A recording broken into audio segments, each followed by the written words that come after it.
आज हम संतवाणी आ जो कि सेकेंड पार्ट है संतवाणी का, उसके बारे में पढ़ेंगे।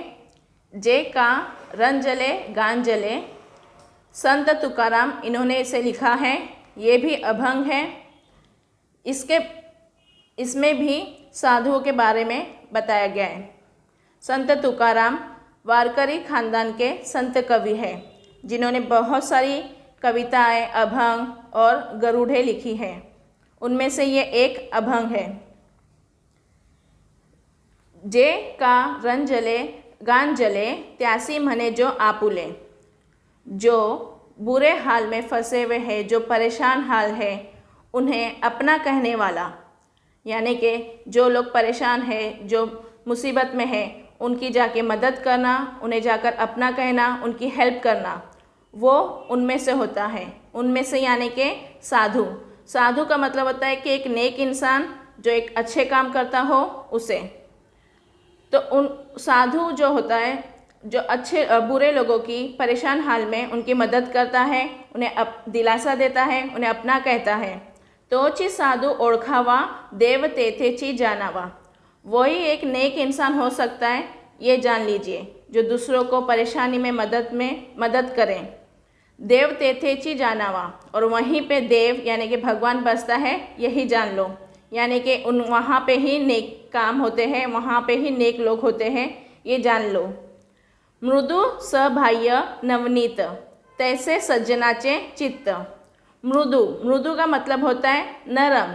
सबाह्य यानी कि अंदरूनी ताकत, यानी कि दिल, जो कि अंदरूनी चीज़ जो होती है, यानी कि दिल जो है बहुत ही नरम है। नवनीत है। नवनीत यानी कि एकदम नया, जैसे न्यू बॉर्न बेबी जैसे होते हैं वैसे कि नया। तैसे सज्जनाचे चित्त, वैसे ही एक नेक इंसान का दिल होता है, जो कि बहुत नरम, बहुत ही सॉफ्ट और बहुत ही नए तरीके से, यानी उसके अंदर कोई बुराइयाँ, कोई गलत चीज़ नहीं होती। वैसा एक सज्जन यानी कि नेक इंसान। चित्त यानी कि उसका दिल दिमाग जो होता है साफ सुथरा और सही होता है। ज्यासी अपांगिता नाही, त्यासी धरी जो हृदय। जिनके पास कोई सहारा नहीं होता, उन्हें वो अपने दिल में जगह देते हैं। यानी कि जो बेहाल है, जिनके पास कोई हेल्प नहीं है, जिनका कोई सहारा नहीं है, उन्हें वो सहारा देता है। एक नेक इंसान उनकी मदद करता है। दया करने जे पुत्रासी, तेची दासा आनी दासी।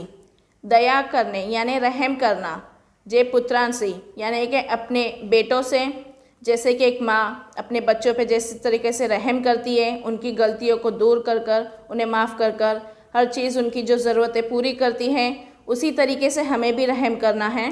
तेची दासा आनी दासी, भले ही वो क्यों ना दास हो या फिर दासी, यानी कि भले ही वो नौकर हो, गरीब हो या दुखारे हो, उनकी हेल्प करना है। तो जिस तरीके से एक माँ अपने बच्चों की हेल्प करती है, उनकी तकलीफ़ों को जानती है, उस तरीके से हमें भी दूसरों की तकलीफ़ों को जानना है।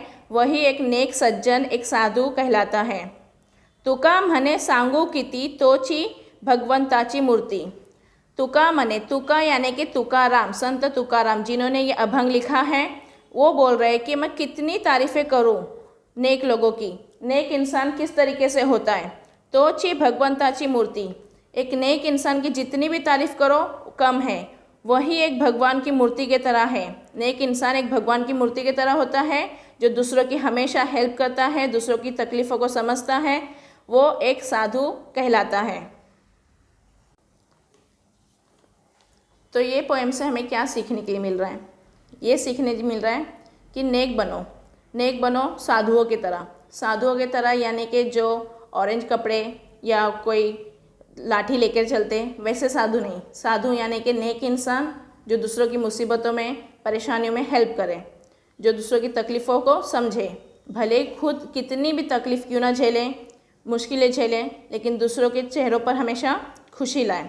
तो ये पोएम में संत तुकाराम, जो कि उन्होंने अपनी ज़िंदगी ही ऐसी गुजारी, वो एक संत थे। उनकी फैमिली गांव से दूर रहकर, एक मुसीबत भरे गरीब से घर में रहकर, दूसरों को खुशी देने वाला काम उनके भाई बहन वो करते थे। संत तुकाराम के 4 भाई बहन हैं, संत तुकाराम, संत एकनाथ, संत ज्ञानेश्वर और उनकी एक बहन है संत मीराबाई। तो ये चारों का काम यही था ये भले ही गरीब थे, परेशान थे, लेकिन उन्होंने लोगों के साथ हमेशा अच्छाई का काम किया। तो यही ये अभंग में समझा रहे हैं कि साधुओं की तरह यानी कि एक नेक लोगों की तरह ज़िंदगी गुजारो, जिससे लोगों का भला हो। भले ही अपने को क्यों ना तकलीफ़ें क्यों ना हो, लेकिन दूसरों का भला करते रहो।